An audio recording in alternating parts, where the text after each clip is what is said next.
We're going to talk about agentic layout intelligence, orchestrating autonomous AI view systems today. Yeah, I'm just joking, no AI today.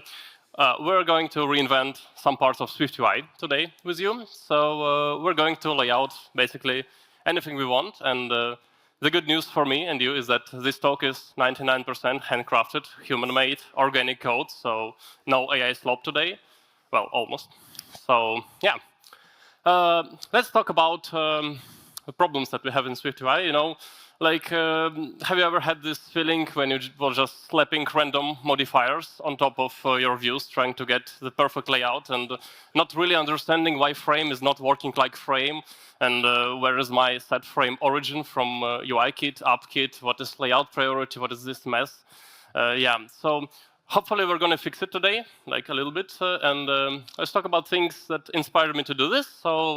I've been working on this little trip planner application to plan your trips, which is totally not a ChatGPT wrapper, don't get me wrong. Yeah, when you're working on something like this, you usually want to share your trip with friends or families. The natural feature would be some generation of PDF document, right, with your itinerary, so you can share it with friends. But to generate such things, usually in iOS, you will use something like CG context, and usually you will lay out things like this. You will have some draw PDF method, right? You will keep track of current height, so Y coordinate in your canvas. And then you will try to draw something, right? You will draw text at some point, you will measure its size, you will increment the height, you will do something more, you will add some spacing, then you will iterate days, you will do same thing for days, you will add height, you don't want to forget the spacing, obviously. Yeah, so it's quite easy to see how this can be really tedious, right? So we don't want to do it manually because it's very easy to miss something. And yeah, good luck with some complex layouts like horizontal stacks inside vertical stacks. So yeah, and I thought to myself, like while writing this code or generating it, first of all, that's pretty painful. Second, well, we don't do it anymore in UI, right? You won't do it by yourself when you're writing your new application. You will use something called layout systems. We do have a couple of those in iOS or macOS world. One of them is quite older. It's, let's first of all talk about layout systems as a whole. So why do we use them? And the idea is that we have some kind of an input that we describe to it, what we want to see on the screen. So like here, we are telling to it, like, place this text, please, with padding inside some stack, and another image, make it look good, right? Then we pipe it into some kind of a black box, and in the output we have frames for each element, so we can go and just draw it, right? So we have frames, rectangles, that's cool. So today we're going to be focused on this black box, and one of such black boxes is known as auto layout. It's quite old in Apple ecosystem, but the idea is that you specify a set of constraints between items, between your views, and then it will try to solve all this mess and try to come up with some frames, right? So the biggest problem with this system is this very simple view. It's super verbose, right? It's like 6 subviews, but it's a mess, right? So that's not the only problem with auto layout, because first of all, it works by building system of mathematical inequations, which might be the problem, because it might be unsolvable at all. So you might specify some conflicting constraints and get like some runtime errors, what is this mess, right? It might be ambiguous, which usually is a worse problem, because you don't really know what you've done wrong, but it just doesn't work, and you need to really understand how it works. It has not really great documentation. I think I spent like 2 days trying to understand what this little guy doing here. What is content hugging priority, compression resistance priority? Well, it's not really good, and when it's not more working, it's miserable. So in 2019, Apple introduced something new to us. So they called it SwiftUI, right? That's a very cool thing, and the idea is that we have a completely different layout system where the input is actually human readable in the form of so-called domain-specific language. So because, well, it's kind of a language inside Swift. It's kind of another language which you use specifically to define your layout for the views, right? So my first impression was, yeah, let's just use it for PDF generation. It's very easy. I can just slap some H stacks, V stacks, and it will do the thing. Well, here's the problem. It's very tailored to Apple ecosystem and user interfaces. So it's quite a mess. You can have a text, and you can apply text attribute to it. You can apply some colors, layout, accessibility, gestures.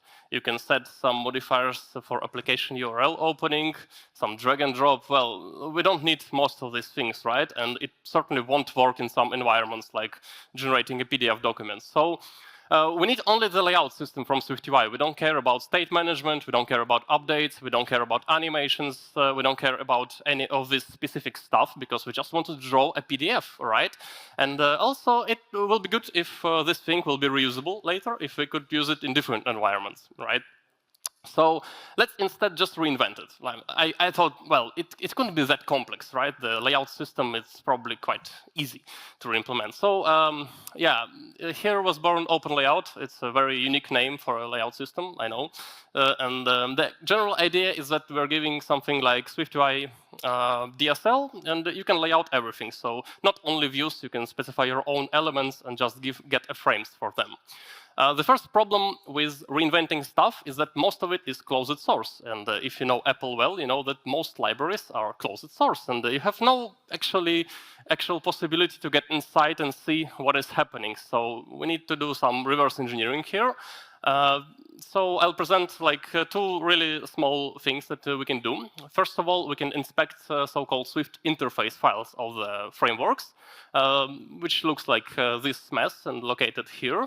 But basically, they're defining the API for SwiftUI and SwiftUI core libraries for your application to use. So it lists only public symbols and gives a lot of info, but also you need to take care because a lot of public symbols are actually underscored, so they're not visible in Xcode but because compiler works this way, they still need to be public. So even just by inspecting these files, you can get some insight on how the inner workings really work. So yeah, it even has some implementations inside, because if you have inline function, it should be visible to you like as an API. So that's first. And second thing, we're going to use this cool little t-shirt. And as you know from the previous iOS talk, everything is kind of open source if you can just read some assembly. So we can just throw SwiftUI binaries inside Hopper disassembler again. This is, I think they should sponsor this conference because the second time we're mentioning it. The good thing about SwiftUI is that in macOS 15, they blessed us and they added symbols. So before that, you needed to work with something like LLDB unnamed symbol 12345, but they added it in macOS 15. So you can drop it into disassembler and you can see the names of even private functions inside the SwiftUI. So even those labels might give you some precious information about how things works inside. And if you can read disassembly, that's great. You can also use this kind of decompiler inside the Hopper disassembler. It gives you kind of readable C-like code. So you don't really need to be an expert in assembly, but you can just like get a general flow of functions from it. It's not really hard. So let's start by untangling the domain-specific language of SwiftUI. Let's think what meaning it cares and what it translates into. So here's a very simple SwiftUI view that I have. And usually, when you're working with layout systems, you will arrive to some kind of tree eventually, where you have parent views, you have child views, and so on. So it's quite easy to assume that tree for this view will be something like this. You have root view, right? You have H stack. Inside, you have text and image. But if you have a closer look, you may notice these little guys. They're called modifiers in SwiftUI, and it's quite easy, again, to assume that they're just modifying the content, right? So the tree looks like this, but the H stack is modified by padding, it's modified by background, modified by padding again, and you have text that modified by frame. But actually, that's not really the full case here. So we're going to take a little deeper look at, for example, frames. So let's open Swift interface file and see the signature for frame.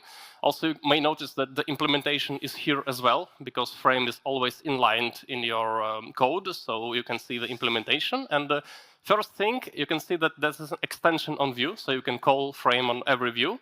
And second, you get some view in return. So this allows you to chain modifiers. When you apply modifier to view, you get another view, and you can apply another modifier, and so on and so forth. The idea is we're going to make a list of assumptions. I'm not going to promise you that SwiftUI works the same, but in the end, I'll show you that the system that we'll get is basically on par with SwiftUI, and it matches near perfectly. So the first assumption is related to this little guy here. It's called frame layout, and what it means is that we're going to assume that this modifier actually returns to us some completely different view. So it will just wrap our view inside some other view. So let's just assume that modifiers works this way. So when you call frame, you're actually wrapping your text inside some kind of a container. So again, that's just our assumption. And this means that the tree that you get is actually looking something like this. So you have frame, and as a single child of this frame, you have your text. So given this in mind, first of all, one interesting observation is that modifiers are actually applied backwards. So that's a common pitfall when you start learning SwiftUI. You may think that you will have modifiers from top to bottom, but actually, if you try to decompose it like we saw now, they're actually applying from bottom to the top. So the whole tree will look something like this. We'll have root, we'll have our padding 16 because it's the last one. Then we'll have background, right? Then we have our padding 8, and then we have age stack. So if we're going to draw the whole tree for this little view, it will be something like this. And we're going to now solve another problem. So now let's forget about the DSL and just work with the tree because it's easy and the tree is beautiful. So the general idea is that we arrive to it, and we'll say this tree consists of layout nodes, well, obviously, and you have two types of nodes here. You have containers, which are blue, and they have at least one child, and you have leaves that are green, and they contain no children at all. And let's suppose that the general problem of layout solving here is that we know the frame of the root, so we know where are we trying to lay out this view. And then our problem is just to calculate frame for every node in this tree. So it's the problem we're going to solve. So the general idea is, well, obviously we want to walk it somehow from the root, probably going down, and let's try to assume how SwiftUI works. So in macOS 13, SwiftUI introduced user-defined layouts, so you can create your own containers with your very cool layouts. And this works like this. You define your layout, you conform to layout protocol, and you need to implement these two little methods. One of them is size that fits. And basically what it means is that some other guy will propose to us some size, and we will try to fit our content inside it and then report our real size back to parent. And there's another method here which reads as, okay, I decided to lay out you in this particular rect. Please place your children like you want, lay out them. And it turns out that that's actually it, that the whole thing you need to create really complex containers, and that's actually very easy. So again, let's just assume that everything in SwiftUI works like this, not only user containers. So let's assume that every node tries to negotiate the layout with its children. So let's just jump into code and straight away start re-implementing the whole SwiftUI system. So we'll start with this structure, propose size. So that's the size we're going to propose to our children. And you might notice that these fields are actually optional, and in SwiftUI, if you propose nil width or height, that actually means that you're asking the view for its ideal size. So you're just saying, well, suppose you have every, like, I don't know, every width in universe that you want, just take some size, right? So ideal size for different views are different, so every view decides what ideal size it wants. You have some static constants here, just to be handful, unspecified, so just report me ideal size 0. This means try to fit in as small as possible, and infinity, that means you have all the space in the universe, try to fit, like, do what you want. And that will be our basic layout protocol here. So we'll describe it exactly like in SwiftUI with some improvements, mainly removing, for now, unneeded parameters. So again, size that fits, place children, we're going to pass array of children. Each child is behind the protocol, so you can go and ask, measure your children before reporting final size. And when you're placing children, you can go on each child and you can ask it to be placed in some kind of a frame. So this is the basic of layout. Now let's get to the tree. So we'll declare layout node. It will be a final class, of course, because we need reference semantics, because we need the tree, right? So it has only 3 fields. It has the layout. So this is the protocol from earlier. It has a number of children layout nodes as well, and it has some frame. So in our system, the frame will be the only actually mutable thing, because everything else is static, because again, we're not caring about updating states, diffing, and so on. We need just to draw a PDF, and that's all. So size that fits and place is trivial to implement. For size that fits, we are just asking our layout with our children, please give me size that fits. And for place, we are just setting our frame. It's very easy. And the main loop of our layout system will be something like this. So for every node, we'll have this method doLayout. It will assume that the frame is already set. Like we told for root node, we will assume that we know the frame.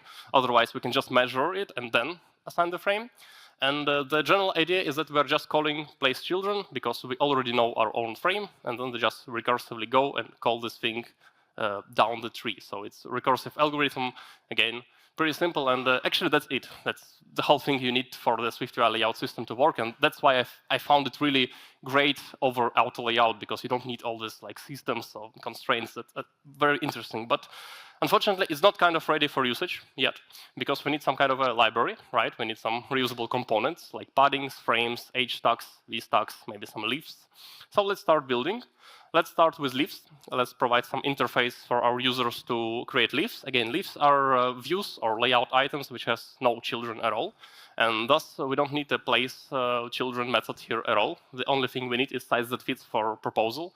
And that's the whole description of a leaf layouts. So what kind of leaves usually we have? We have leaves take all the space. For example, some rectangle. Like you have in SwiftUI, it's color, rectangle, gradient. They will just take all the space you give to them.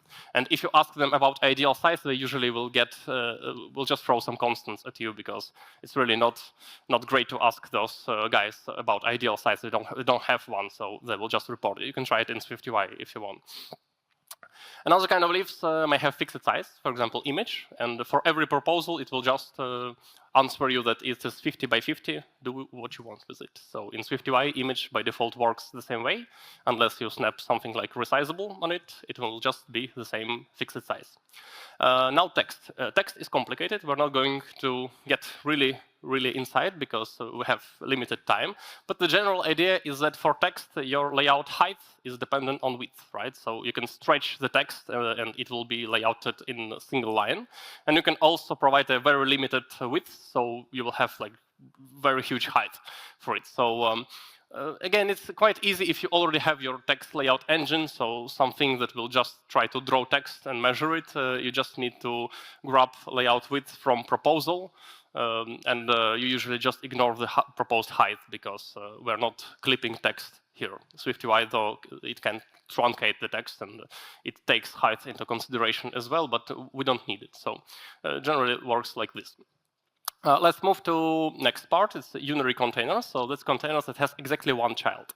And if you recall how frame works, how we assume it works, we'll just say that modifiers like frame, padding, and fixed size, they're unary containers. So again, a very simple protocol, size that fits, place child. Just we're not passing the array, we're passing only one child because it has only one child. And you have this relation, parent, container, child. Again, pretty simple. Let's start with something simple, like padding. So padding is when you're placing content with some kind of a margins on top, bottom, left, right, so on. Again, that's the whole flow. And let's assume we have a padding with value of 5, so 5 points from each side, from all edges. And let's suppose that parent proposes 100 by 100 frame to us, to padding.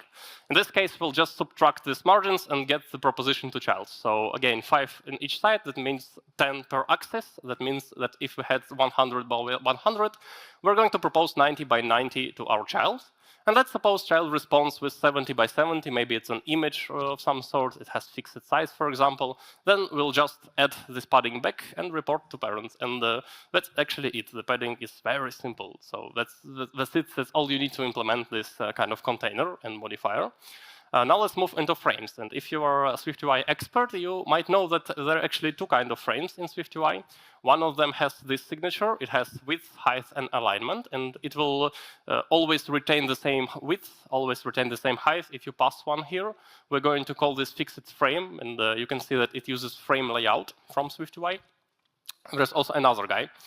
It's quite complicated. It has minimal width, maximum width, ideal height, and so on.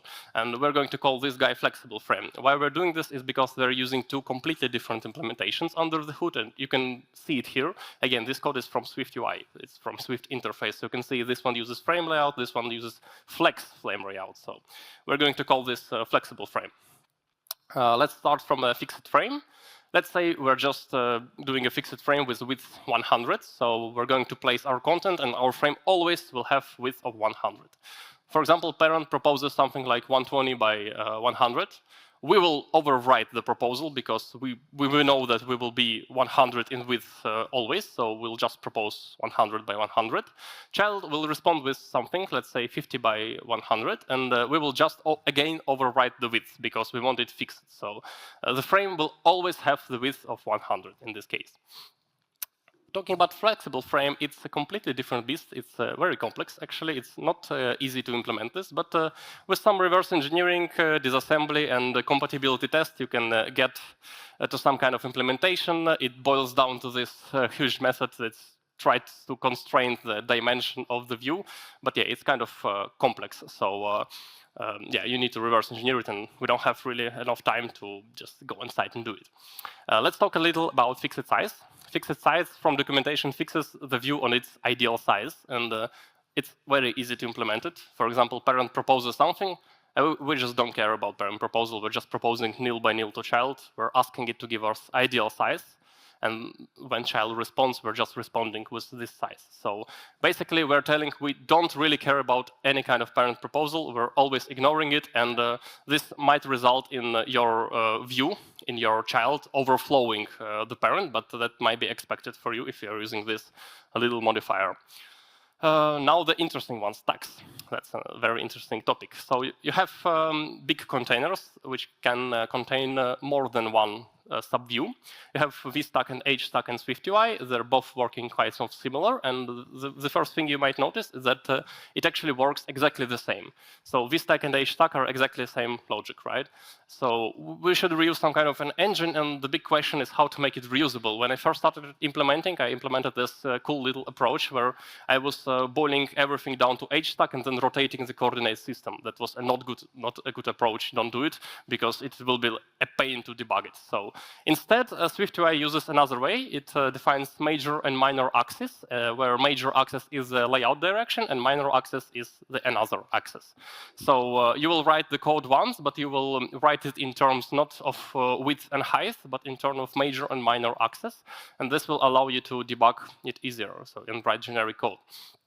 So let's focus on hstack for now, and let's start doing something. So suppose we'll have the hstack of width 100, and we'll try to lay out something inside. So let's say we want to lay out an image, 25 by 25. It's a fixed size, right, as we say it. And let's say that we want to place a text inside it, right?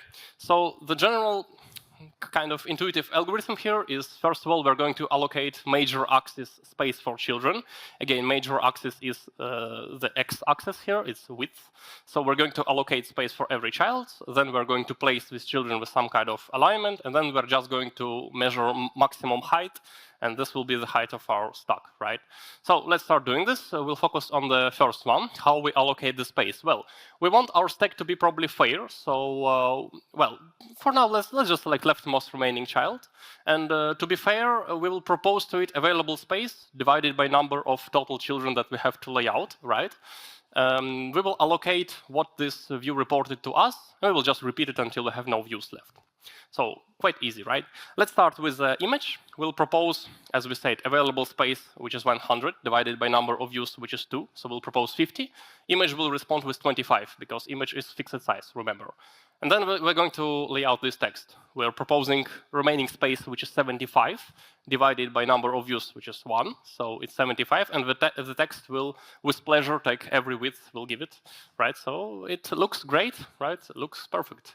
And now let's see what happens if we want it to be layouted in the reverse direction, if we want text to be first. So again, we're going to propose 100 divided by 2 to text is 50.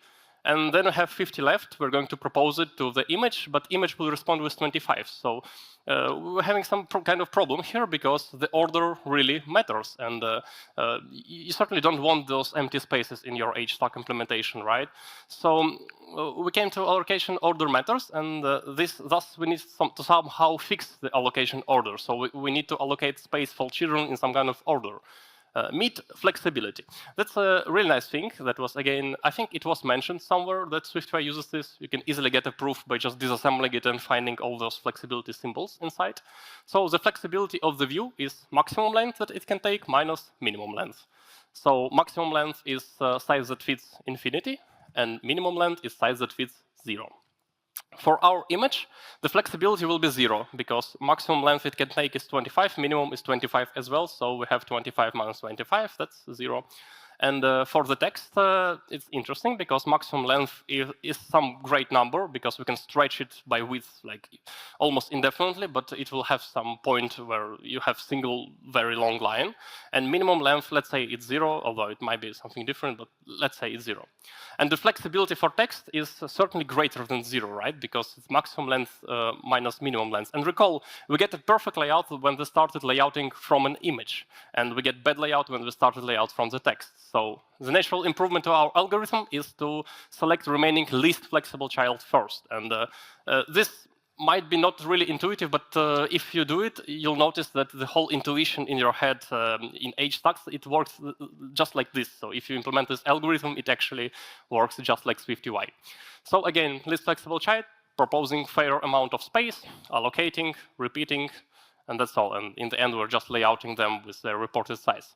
That means that allocation order matters, but the order of the views does not matter, because we allocate space. We're not layouting views, but we allocate space in some kind of a fixed order. So this is how stacks implemented in open layout and in SwiftUI as well. Now, we basically finished kind of a library. We have HStack, VStack, padding, frame, some leaves, so it's kind of ready for doing something. But we still need to bridge the gap between the domain-specific language to our layout nodes, because we were working with tree, and SwiftUI works with these beautiful structs. Yeah, you just write them. So we have a DSL on one side, and we have our big tree on another side. So the DSL is value types, it's structs, they're ephemeral, they're created, destroyed. You never know when body will be called in SwiftUI. And on the right side, we have our strict, cool tree, which consists of layout nodes. And we need to somehow bridge them. So to see how it works in SwiftUI, for example, you might try to see this protocol. You may open it in Xcode. You will see that view have only one property, it's body, and it has associated type body, which is another view. But actually, it has more. If you open it in Swift interface, you'll see this thing. So these are 3 interesting new methods, and this is a real protocol for Vue. And you might ask, like, who is that? Because you've never seen this, right? If you create your custom SwiftUI view, you don't need to worry about them. Well, it turns out that these functions are implemented in default extensions. So they're always present when you create your views, but you may notice that they're underscored. So they're not indexed by Xcode, and you will not actually notice them. And actually, the small thing about SwiftUI here is that there are statics, so they're defined for type. But again, we don't need it. We don't need any kind of diffing, so we can just do some kind of shortcut. So we'll just inspire from this, and we'll just inspire. Let's say that's how actually SwiftUI takes Vue and makes some kind of a node. You see graph here. Well, actually, that's because SwiftUI under the hood uses some kind of a graph. It named attributed graph, and it is how it actually converts this DSL to this graph. So let's just start. Let's define layout item. This will be our SwiftUI view for our DSL. We will do a slightly different path from SwiftUI. I'll show you. So the main requirement for layout item is one function, make layout node. So if you have this item, you need to just transform it to the layout node. And we'll have another completely different protocol which inherits layout item for composable views. So you can write things like this. You have a body. So the general idea here is the same as SwiftUI. So for composable views, we'll have a public extension with default implementation of make layout node. And you will just go to your body and ask it for layout node. And this alone allows you to write the DSL already. Now, let's move on to differences, again, between layout item and layout node. Layout item is structure used for user to define the layout, to write it. It's stateless, it's just input for the layout system. And in SwiftUI, the analog is view. Layout node, on the other hand, is class type, is reference type, is used for us to build the layout tree and then do the algorithms that we discussed with you. It has stable identity because it's tree. And in SwiftUI, it's roughly equivalent to some kind of deep attributed graph nodes. So that's quite similar. Let's start with leaves. For leaves, make layout node is pretty simple, but you might notice that I added a new unknown thing here called data. Well, that's because after we construct our tree, we need to somehow walk it and understand what exactly each node means. So I just made it so you can slap like random data inside the nodes, and then you can walk and just check if we have something. Here, for example, we are just slapping box drawable inside, so we can later visit whole tree and see, all right, this is the box drawable, it has some frame, let's just draw it. For example, we can do boxes, we can do some shapes, we can do text as well, just with another layout. It's pretty simple. Now, unary containers, again, remember we're talking about modifiers here mostly, and remember that modifiers are actually a node in our tree. So the way we're going to do it is defining them as an extension like SwiftUI does, and just returning another layout item. We're just returning here the adapter, which has child and the layout that we discussed earlier. And the whole adapter is just existing. It's very small. It's just to make layout node from the layout and child. So it will just make a node with unary layout. Again, very simple. Now to interesting, containers. So you might notice it's quite interesting here because it's not really understandable from the first sight what is happening inside. Because you have those curly braces, you have those rows of text without any commas or array initializers. So I'll tell you what is happening exactly here and how can we replicate it. So first of all, we're creating hstack instance, so struct, with spacing of 6. And I want to emphasize that we are not passing any kind of closure to it, any kind of another parameter, only the spacing.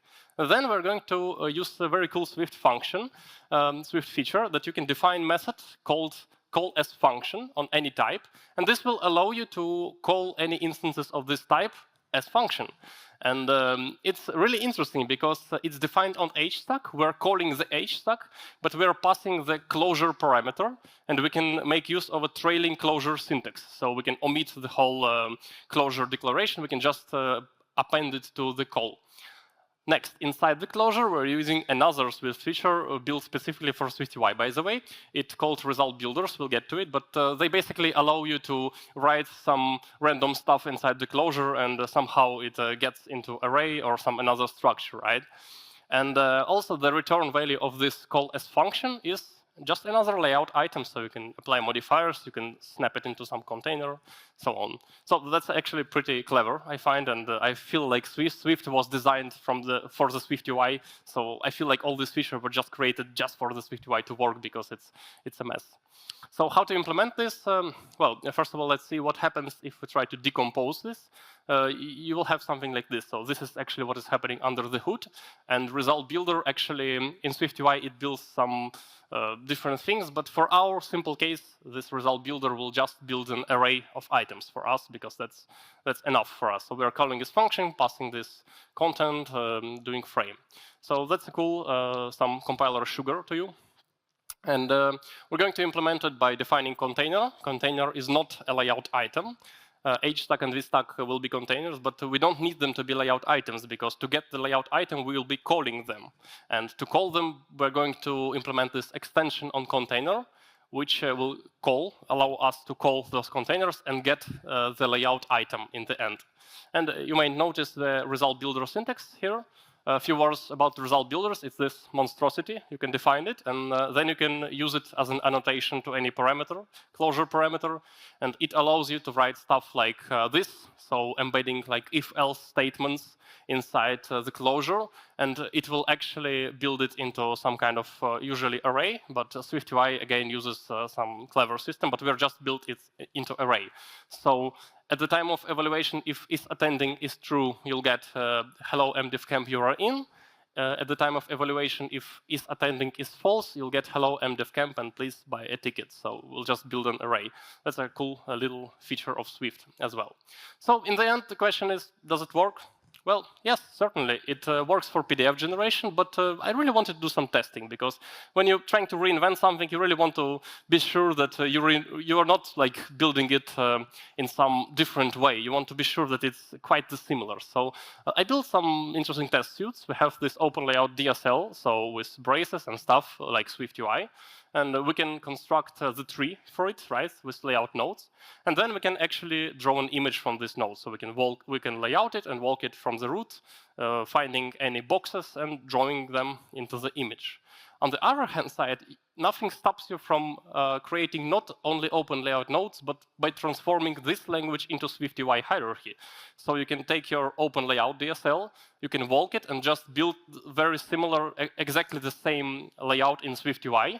And then you can render it to image as well. And after it, well, you can just compare them, and this will be the proof that our layout system works just as expected. So test looks like this. So we have this SwiftUI test, and then you write some open layout DSL inside. Again, this is not SwiftUI. This is we all created with UIT.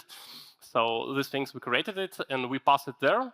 Under the hood, it will generate an image for open layout, and it will generate an image for SwiftUI as well, and then we'll snapshot test them. So in the end, we'll get something like this. This is an image for this particular layout. And in the whole test suite, we have something like this, so pretty complex layout, testing how stacks interact with each other, because we found many edge cases interesting, and I found many different little SwiftUI bugs as well, or some unexpected behaviors, so it was pretty fun. And in the end, the whole test suite is just 114 total tests. Out of them, 22 big SwiftUI compatibility tests with images, and 92 just unit tests comparing frames. You can use it right now for example, generation PDF, so you just need to define some kind of leaves, like box, text, maybe page, maybe something else, and then you can just start throwing stuff inside, then layouting it, getting the frames for every element, and drawing it into CG context, into anything else, like everything what you can imagine. Another cool use case for the custom layout system, for example, is terminal UI. I'm working on a little thing called Rune. That's a very, very simple DSL for terminals. Again, same DSL, same things, we just made them with you. And you can just draw things like this in terminal. Again, boxes, text. And I want to emphasize that the layout logic is 100% reused between those two things. So you can just write it once, and then you can reuse it everywhere, just like Java, probably. I don't know. So some closing thoughts. First of all, don't really be afraid to reinvent stuff. Like, you can hear from every person, maybe from your senior engineers, that yeah, you don't have to reinvent it. We already have a library for it. Well, I'll have a counter take on this, because if you really want, well, nothing's stopping you from reinventing anything. You want to reinvent SwiftUI, AppKit, UIKit, you want to, I don't know, reinvent the whole operating system, you want to write a compiler for your language, just go and do it, because it's fun. And it's not only fun, it's very helpful, because after doing this project, I noticed that I really know how SwiftUI layout system works, and I can pinpoint exactly where is the issue. And I think I never actually had major issues with the layout system again after rewriting it from scratch, because now you know how everything works, and I hope you learned a thing or two, and this will help you as well.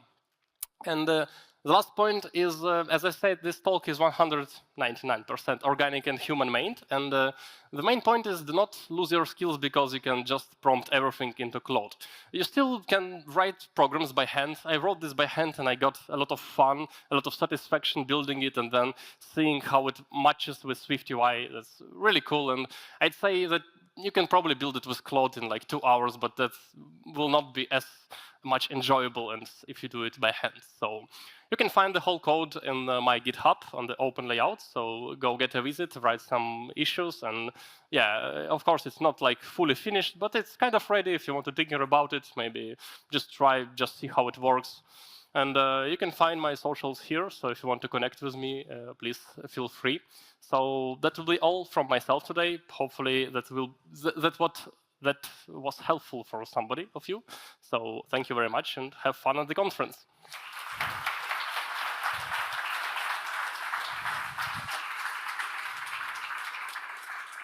Thank you very much, Andrii. So we have some questions here. Why would you need to create a custom layout at the first place? Can you show some use cases? Yeah, I showed them in the presentation. So like generation of the PDF document is one use case where, well, you can argue that you can probably render some SwiftUI views inside the PDF, but that's not fun. It's much more funny for me to create a new layout system. Yeah, we talked about this just now, but can you use SwiftUI in terminal? No, you can't. And yeah, can you use this to render SwiftUI for Android? Well, you can definitely use maybe some similar technology. You can write this on Swift. You can even use open layout and then transform it into something that Android understands. I'm not really keen in Android, but I think you can use it to maybe inspire. But I do believe that Android has something really similar as SwiftUI. Although, yes, you can use it. And how can we mimic lazy stacks grids? Well, you should understand that in this specific example, there is no such thing as lazy, because we're rendering everything in one pass. We're not doing any diffing. We're not doing any state management. So in this particular case, we're not doing any kind of lazy things at all. But you can extend this system, of course, to be stateful. It will be just much more of the work, because SwiftUI state and attributed graph system is like the whole another talk and maybe two talks. So yeah, how to avoid infinite proposal loops? Well, the point is, in this system, you ask for the size only downwards. So you only ask your children for the size. And your children has no actual way, in my system, to communicate with parent back except for just answering for the size. So you will not actually have any kind of infinite loops here in this system. You might have them in SwiftUI, because SwiftUI has the thing called I think it's like its properties or something, but you can pass some information from children to parent, and this can cause the loop, because you will update the layout of child will notify the parent, and parent will do it all again. But in this particular system, it's super clean, because parent asks for size of his children just reports it. So you can have no really real issues. All right, aren't you afraid of changes in SwiftUI? Apple likes change stuff. Well, I'm not, because that's a hobby project, and well, it's hobby, but it is kind of in production. So this PDF renderer you've seen works, and changes in SwiftUI will not touch my code, because again, we're drawing PDF with our own DSL, with our own layout system. So even if Apple changes something tomorrow, the only thing that will be impacted is the compatibility of my system with SwiftUI system, but all the code that uses my system will still live, and it will be fine.